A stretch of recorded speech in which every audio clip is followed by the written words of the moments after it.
Admiral Thomas, thank you so much for taking some time out of your evening and talking to us about CGMA. Thank you, Commodore. Pleasure to be here. We've got a nice small group tonight, and I'm really excited to talk to you a little bit about something that I'm very passionate about, and that's Coast Guard Mutual Assistance. And I'm so grateful to do it under the platform of WLI. I was on the Alumni Association Board of Directors back in 2004, 2003. And back then we talked about having some kind of leadership circle focused on women. It was a idea that was probably a little bit too early for its time. And I'm just so grateful that the idea came back around again and has really taken some legs on. And this is a great platform to be able to really provide information and give people the opportunity to ask questions on any variety of topics. Tonight we'll talk about Coast Guard Mutual Assistance. Okay, so I do have my chat box up, and I'm happy to answer any questions. You can either stop me as we're going along or throw a chat question into the chat box as we go along here. Commodore, can you remind me how much time we advertised for tonight so I can make sure that I don't run over? We have an hour, but you can certainly take as much time as you want. Okay, no, I don't plan to do that. All right, let me just share my screen here and give me 1 second. You should have a screen that says CGMA Helping Our Own. Can you confirm for me that's what you see? Roger that, ma'am. Okay, so that's what we're going to talk about. We've been around since 1924. And really how I like to frame Coast Guard Mutual Assistance as a 501c3 that is a leadership tool, and it's something that can provide either grants or loans to the widest spectrum of the Coast Guard community. We're going to talk about the specifics of who that is and how that sort of operationalizes itself. It's a resource to help members of the Coast Guard community, proactive way to help manage your finances. We are a 501c3. I think people may confuse us sometimes. They might think that we're a government benefit or a government entity. And in fact, no, we're not. We are an independent charity. We are a small charity. And so there are only 10 full-time employees that are paid by Coast Guard Mutual Assistance.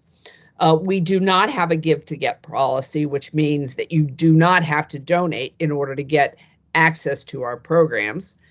And one of the ways that you can really help us is to spread the word that if somebody's having some challenges and they think they may need some financial assistance, but they're afraid to come to us because they're like, oh, I don't want to take a loan. I'm worried. I'm trying to get myself ready to buy my first house or buy my first car, whatever it might be.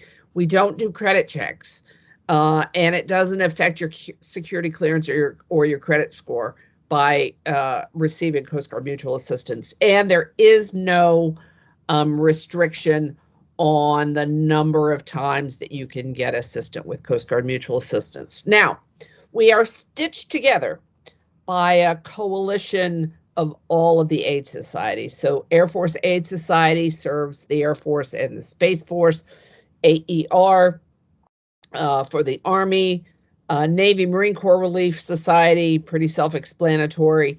And so what that means is that if someone who needs assistance, a petty officer from the Navy happens to be on leave in St. Petersburg, Florida, and needs help, they can go right into the Coast Guard base there and get help. Or if a Coast Guard petty officer is in need of assistance in Fort Leavenworth, Kansas, they can go right into that Army installation to get help. And if you happen to be in the middle of nowhere and you need help, you can get help through the American Red Cross. And so that means that, you know, collectively, all of the aid societies serve about 2.5 million members and their families in uniform. And we have CGMA representatives all over the country in Europe, in Bahrain, in Guam, in Japan, and everywhere in between. And we could not do our jobs were it not them. So if you or somebody from your flotilla ever needs assistance, here's how to find us. Just look on our website and type it in, and our local representative's name is going to pop up and their phone numbers there. Now, like I said, we are a small staff. We are a staff of 10, and this is the line. This is all of us there, and we're so happy to be able to help. And we are served by a board of what was Control until about a week ago, and we changed our names to the Board of Directors. This is the board, and we're a representative board. And so there are people that represent senior officers, junior officers, retirees, junior enlisted, senior enlisted, civilians, auxiliarists, and everything in between. And this is at one of our meetings. Our auxiliarist, who represents the auxiliary, is not in this picture. He was not physically at this meeting. He's a guy named Mike Phillips, and does represent you all very, very well. And he's an active member of our board and was at this meeting, just not physically at it. So how are we funded? So we're funded through individual contributions, and individuals can include flotillas. There was a flotilla who had established a nonprofit to operate its facility, and couldn't really, just wasn't getting full use out of the facility anymore, made the decision to sell their boat and provide us the contributions from that. We do have a portfolio of investments that we do get returns from that, and then grants from corporations or foundations. We do not get any federal funding. We did not get any of the PPP loans from the pandemic. And although we qualified for it, we just felt that other nonprofits probably needed the money more than we did. And so we, used the idea to be thrifty and let other people who needed it more. In 2020, for every dollar that was donated, we were able to provide about $3.22 in assistance. So like all things with the Coast Guard, good value for your dollars. All right, so this probably won't be a surprise, but who's eligible? It's just important to go over that, I think. Active duty, retirees from the Coast Guard, reservists, and this doesn't matter if they're on Title 10 orders or Title 32 orders, or if they're just in a drilling status. Doesn't really matter. They're eligible for assistance. Auxiliary, this is one of the ways that we separate ourselves from the other aid societies, because the other aid societies do not, they have civilian arms that help them, but their aid societies do not provide assistance. Civilian and NAF employees, these are MWR, the people that work at the exchanges, as well as wage grade employees that work at industrial facilities around the Coast Guard. Any doctor or dentist who is a public health service officer wearing a Coast Guard uniform is going to be eligible for assistance, as well as Navy chaplains who serve the Coast Guard. They're eligible for Navy Relief Society's support, but we folded them in because we have a few more programs that the Navy does not have, and we did not want to exclude Navy chaplains that are serving the Coast Guard. And of course, surviving family members are eligible.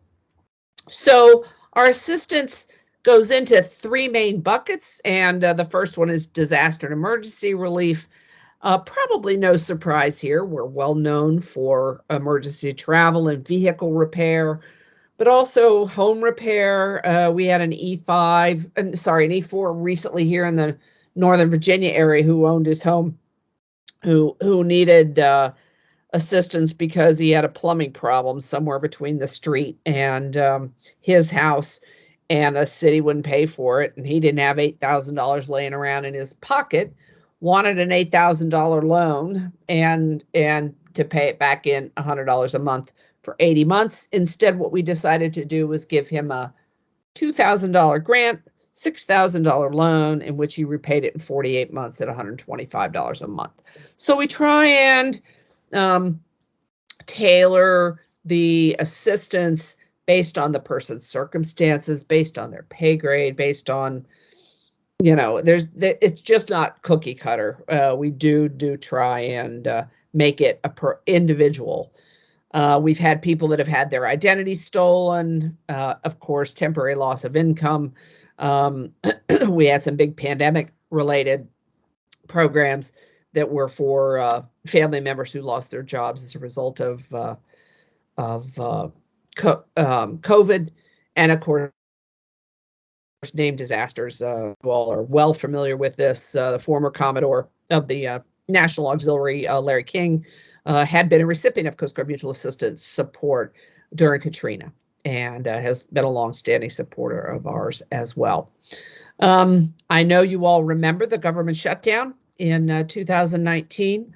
CGMA provided $8.4 million in just 35 days. To give you a frame of reference, in 2016, we did $4 million of support in the whole year. And so we're able to be responsive quickly based on whatever the needs of the Coast Guard are. On the right there, during the pandemic, we created a whole bunch of new programs, including families that were trying to educate their kids at home during the pandemic. And we know that was a big challenge for them.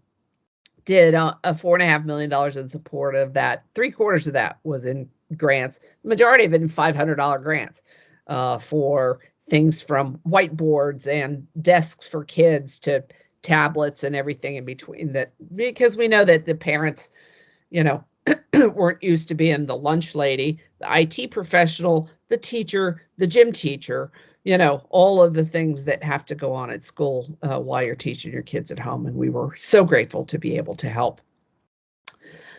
This shows you what we did during the pandemic, week by week. I would tell you that right around this time here, the Air Force copied some number of our programs over about here. The Army copied some of our programs, and over here, the Navy Marine Corps Relief Society copied some of our programs. And like all things, they start out small and they get bigger over time. And like I said, about 3/4 of our support that we provided was all in grants over the course of the pandemic. In 2020 is what we focused our pandemic support on. All right. Ida was our second largest response in our history. And while it wasn't that big of a storm, we did do some business process change that I think resulted in that. And, we paid for an awful lot of, backyard barbecues that people, lost over the course to roofs. This normally covers deductibles. So home deductibles, vehicle deductibles, personal property loss, and food loss in your refrigerator.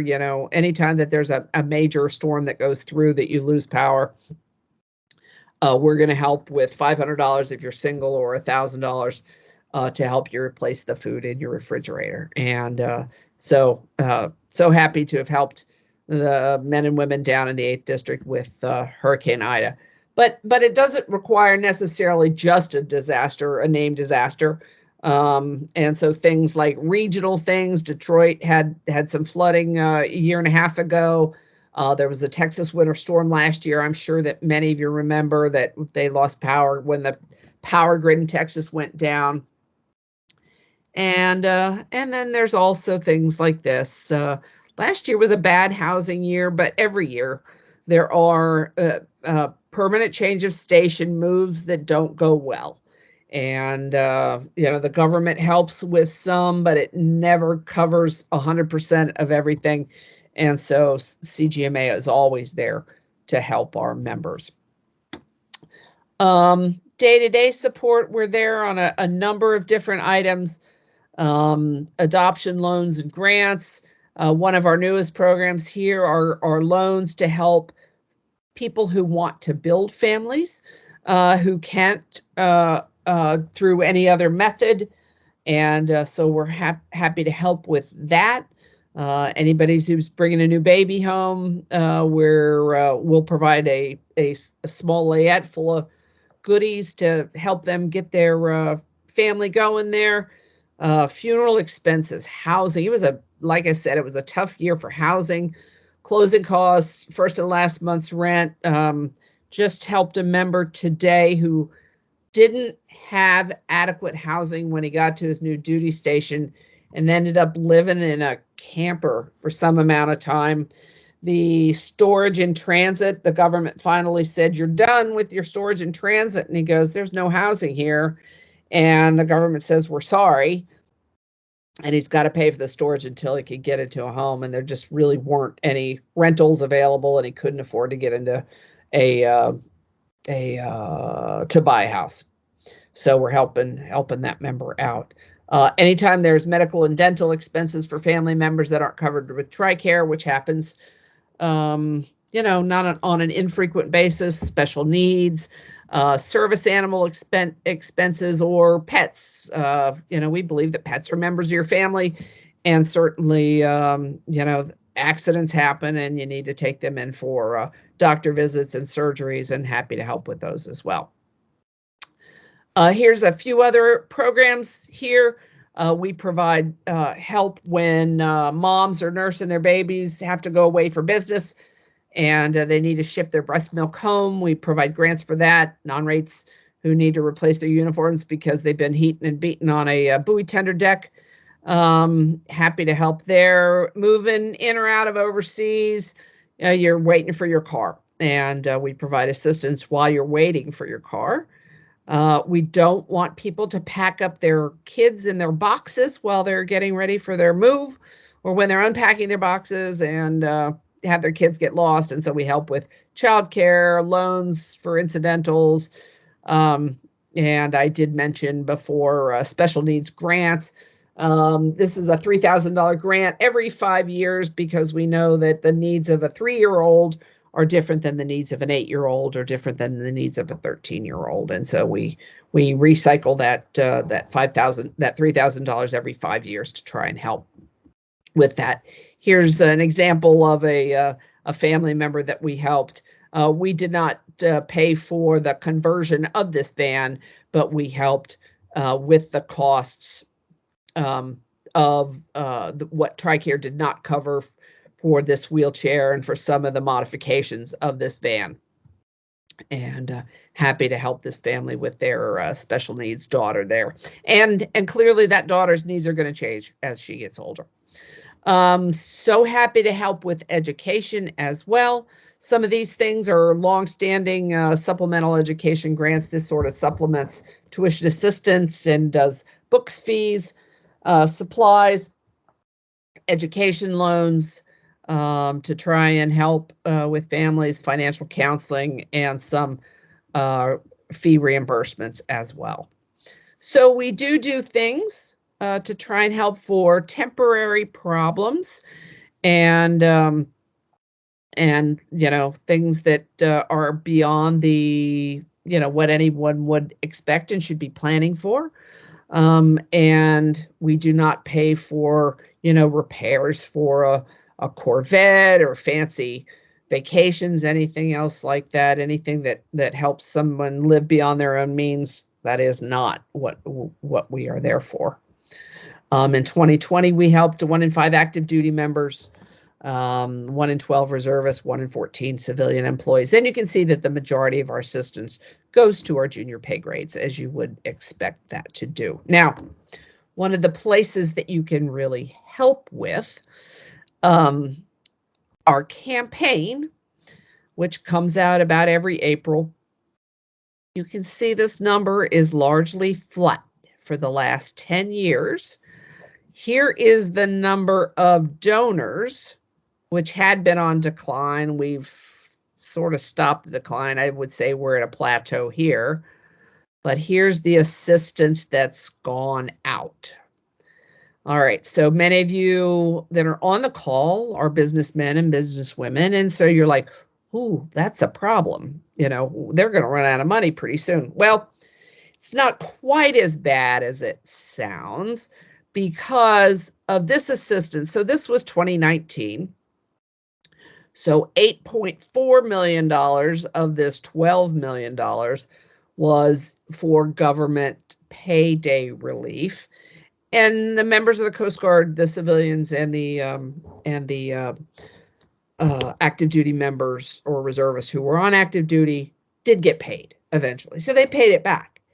So the gap is not as significant as it would be, as you might think that it is, because some of this money that went out in assistance is in loans. So that money's going to come back. But I will tell you, there is still a gap here. And so this is one of the ways that you can help us, is close that gap, so that, you know, what we take in is what we give out. And that is good business practices, right? Okay, so here's some numbers for the auxiliary and what you did to help us throughout the years. It was a great year. You can see continued when the need was there, you as auxiliarists really came running, and you helped significantly each and every year as the needs continued. You can just sort of see how that's done, and the amount of assistance that we have provided. Here, these are 2 auxiliarists in need in those 3 different buckets: in education, in disasters, in medical costs that aren't covered by their own healthcare plans. We are there to help with those needs of those auxiliarists. All right, if you're competitive at all, you can look here and see what the contributions that have come in by district, and you know, just we've got areas, and it's no surprise because I was the 14th district commander. There's not as many auxiliarists. This number is a little sad to me, but you know, I think had I been aware of this number, I might have worked on this a little harder when I was in the 14th district. And so that's on me now as the executive, is to communicate that to the auxiliary leadership, to the Coast Guard leadership, to help them help our own, which is what our motto is. So how can you help? Certainly a number of flotillas around the Coast Guard get together and pass the hat. We're grateful for that. You know, pull out your phones. There's our QR code. Happy to take any assistance that you may do. I do see a typo in this slide. It should be cgmahq.org/give. And certainly to advocate for us, so that your auxiliarists and the other members that you mentor. I know auxiliary members mentor men and women of the Coast Guard on active duty all the time. And, you know, whether you're standing watch in the comm center, or you're helping out on the mess deck as an aux chef, you have conversations with Coast Guard men and women, and there are ways that you can just know that this is another resource that they have. So with that, I will stop sharing my screen and take any questions that you all might have.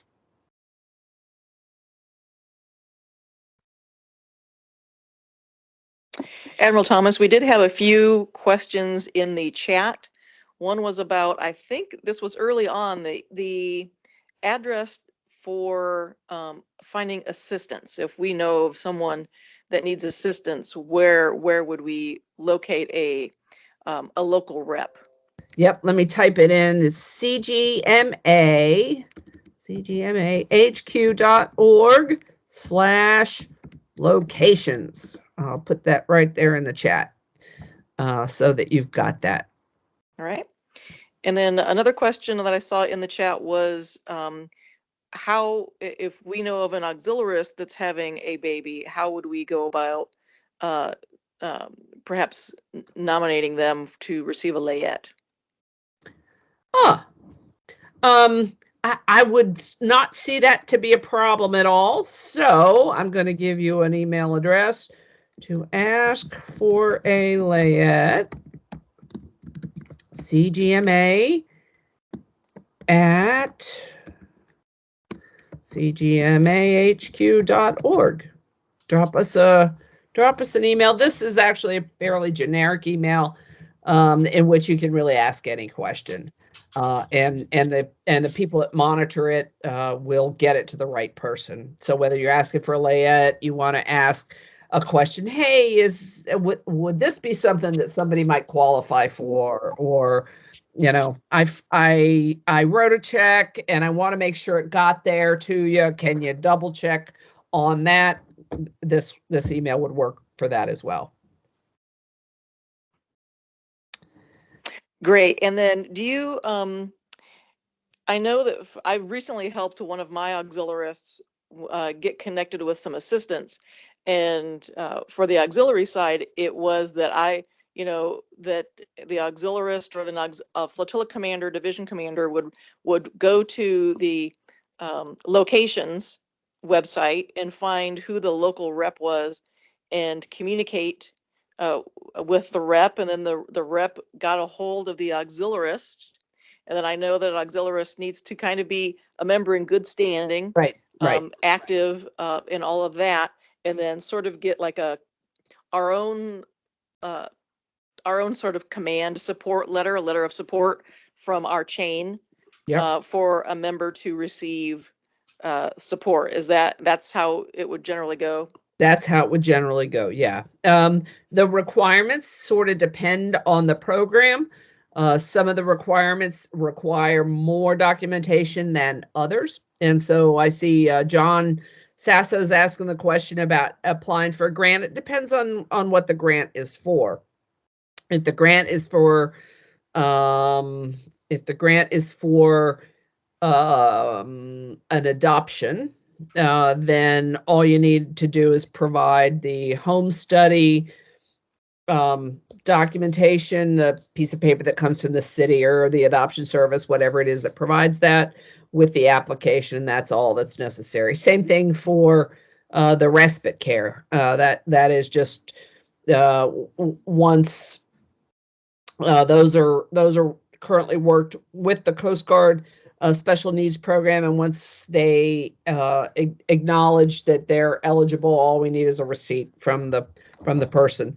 Other grant members may require more. So we currently helped a auxiliarist who was suffering from stage 4 cancer, who really lost the ability to pay for a lot of the stuff that was going on outside of hospice. And so we provided a significant grant for that auxiliarist. We also provided a grant to auxiliarist who passed, who had no ability to pay for their final wishes. To have a funeral, or I think the state provides a very small amount to it, but they wanted to do a little bit more, so we just cut a check to the funeral home for that purposes. And so it's significant. It depends on the circumstances, and so the best thing is to find the location of the nearest rep and work with them locally. And if it's just too far, because auxiliarists are, sometimes flotillas are in the middle of, where it's the nearest active duty place is a couple 300 miles away, that's not feasible to go get on the phone and talk to them. Just call us up at headquarters there. So happy to help with that. Somebody's asking information with my phone number and email. I will be happy to do that. Once we're all done, I will get that up for you, so you can have that information. Let's see. Tanya's asking here, if an auxiliarist is requesting a grant to help with medical deductible. How much would you want to ask for, and would you just the amount? Like I said, Tanya, it's going to depend on the circumstances. And so the best thing is to get the application. Tell us what it is that they need, and don't constrain yourself necessarily to a deductible, because sometimes there are things above and beyond a medical deductible that they might need help with. And so, an overdue light bill, or, I mean, particularly when you're going through medical things, lots of stuff can pile up, and certainly we can try and help with as much as we can. And then we'll just try and tailor it based on the individual circumstances. Admiral, do you have any of the local reps that you have? Are any of those auxiliarists, or is it primarily active duty, maybe some civilians? No, they're primarily active duty and they're civilians. Now, I will tell you that I am going to propose at the end train coming up is to have to bring auxiliarists into the fold as far as doing some additional CGMA work for us, and that is to help do presentations. So what I'd like to do is actually certify auxiliarists to be able to give the presentation much like you just got. And so to go to a local Coast Guard unit and to give that presentation. Likewise, to give a fundraising presentation as well when it comes time for us to do fundraising, because with 10 of us, we can't get to, however many thousand Coast Guard units that there are around the Coast Guard. And so I think the auxiliary can be a great force multiplier for us. I talked to the Commodore probably about 8 months ago, notionally about this topic, and he sounded pretty interested in it. There is an aux FE program. I think it's FE, financial educator, right? Yes. So I'm looking to try and broaden the definition of what that is to include CGMA as part of that. So you can look for that as more to come, over the next year or two, to be able to try and help with that. All right. John asking, can you reimburse past expenses such as adding wheelchair access? So I would say on that question, if it just happened, now what's your definition of just? I would probably, the last year is what I would probably say is an acceptable. The manual doesn't say what just is. But a 5 year ago, a 10 year ago, coming in to do the ramp that's necessary for the ADA requirements isn't gonna fly. But it takes a while from the time you become disabled to getting your family to try and get your home organized and put together, and then get settled into your new routine. All of that takes time, and certainly I understand that. And so, something that happened in the recent past might be eligible for reimbursement for sure. Can you use copies of the slide to present this information to your flotilla? Absolutely. What I'll do with this afterwards, Kathy, I don't think I sent this to you in advance. So I am going to correct that one slide that I saw the typo on, and I can send it as a PDF to you, because it'll compress it 50 million times as a PDF, and it should be pretty easy to turn around and either send out or to put it in your Dropbox of whatever that might look like, and people can go in and access it if that would work for you. Absolutely. Okay. Other questions that people have? How about ideas? Are there people that have ideas for maybe new programs that we haven't thought of?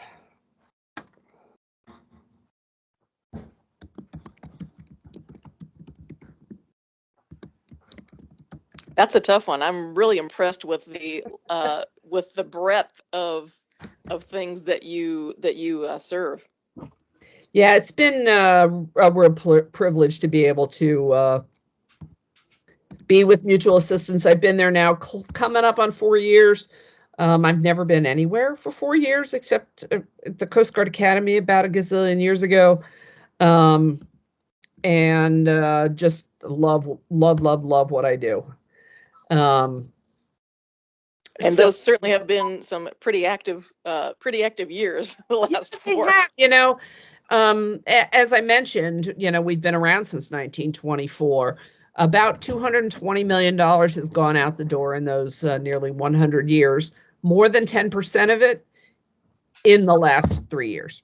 So you're right. It has been a busy time, and we're just really, really grateful to have the financial wherewithal to be able to help.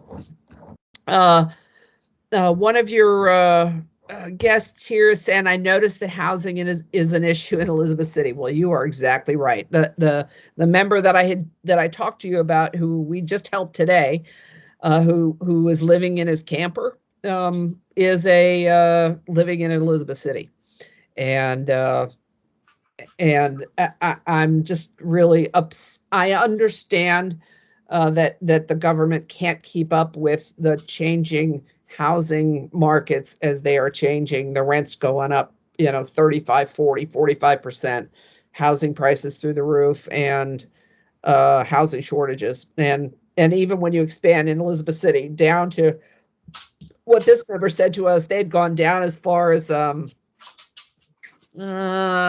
way down into southern North Carolina and way up into Hampton Roads, trying to find a place to live. So we're gonna be able to help him with his storage costs, what the government's not going to provide until he's able to move. He did find a new place starting the 1st of July, so we're going to be able to help him in those months since then. So.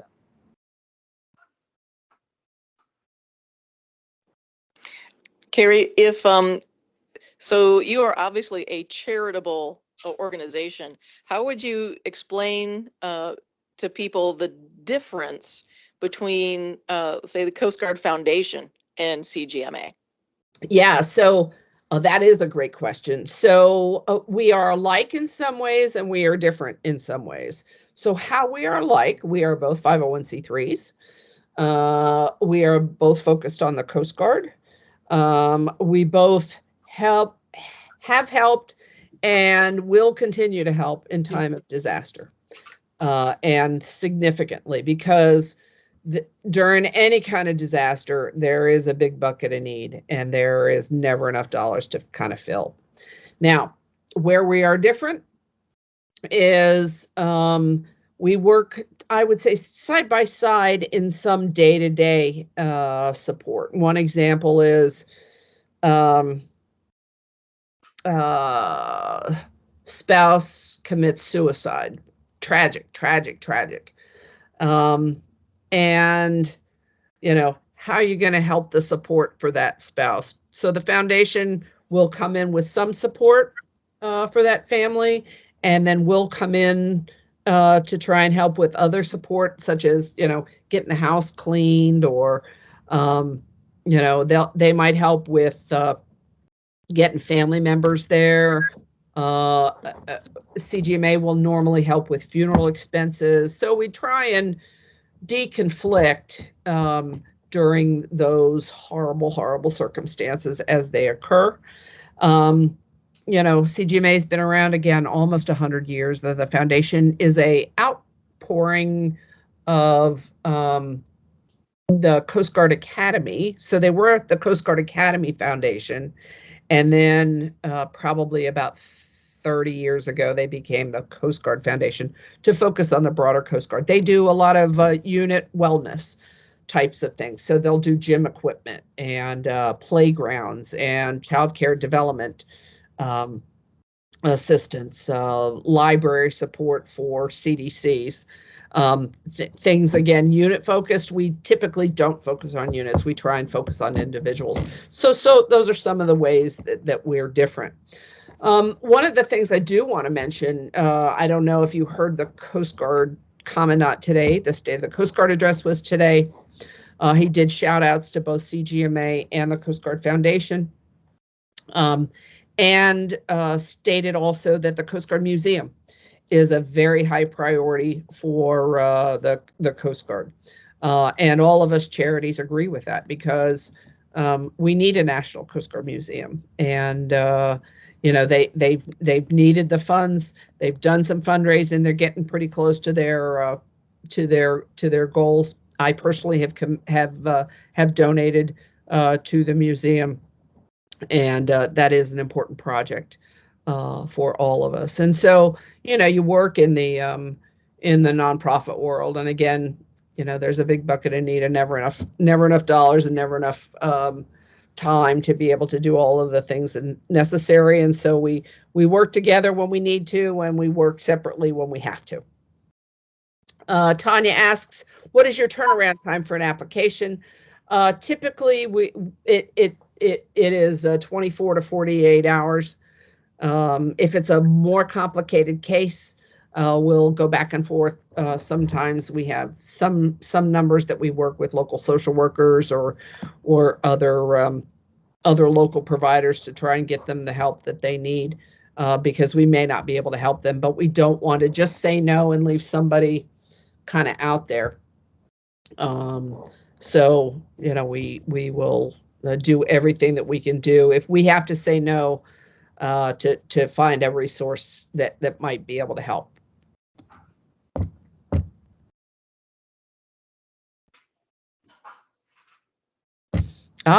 Somebody from Elizabeth City State University. What a great school that is. I happen to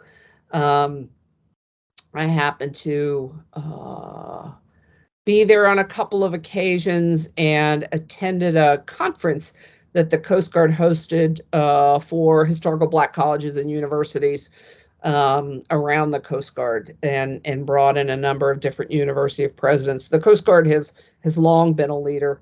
I personally have been an advocate for, while I was on active duty, for Savannah State University, and in these great partnerships with HBCUs around the country, and many of our senior minority officers, both men and women, are graduates of places like Elizabeth City State.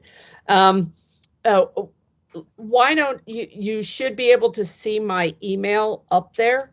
Drop me your resume, and we'll see if we can find a place for you to help do an internship with us. We would very much like to expose you to what it is that we do, and benefit from your experiences.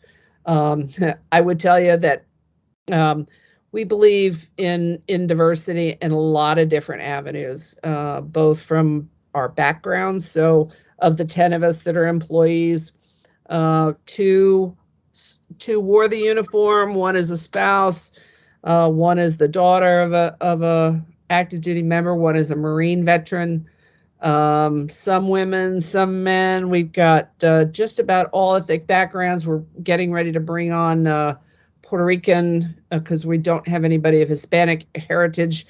I really want to bring somebody who's deaf onto the staff, and age is an important diversity as well. And our youngest member of the staff is a 2019 graduate of Towson University, and he's just brought a wealth of information and knowledge to us to help us modernize, you know, the way that we communicate with our wide spectrum of members, right? So we have retirees that we serve in their 70s and 80s, down to you know, active duty members that are the same age you are, and we would gratefully welcome your point of view and your contributions that you would have to us.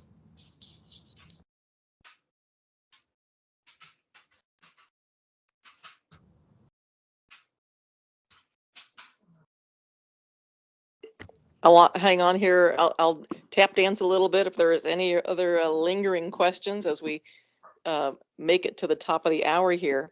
But Admiral Thomas, I am just very appreciative of you taking the time out of your evening to present this to us. I think that, as an auxiliarist, we do get the annual campaign uh, in our mail and perhaps email. And I think a lot of auxiliarists don't really have a context for understanding what CGMA is. I think it's a tremendous way to serve the Coast Guard, and auxiliarists love to serve. And it's a good way for them to contribute to the Coast Guard family. But also the other side of it, of auxiliarists not knowing that this is really a benefit of being a part of Team Coast Guard, that they might be able to, you know, meet some, uh, make some ends meet and deal with some tragedies and get some help through CGMA as well. So I really appreciate you clarifying that for everybody, and I'm sure that it will spread and provide some dividends on both ends of that. Happy to help in any way I can. All right. Well, if there are no other questions, we'll call it a night. And All right, I'll look again, my information's there in the chat. Just grab it, drop me an email. I look forward to answering any questions that you might have. Thank you, and I'll look forward to seeing you at N Train in a couple of weeks. Thank you, Khadija.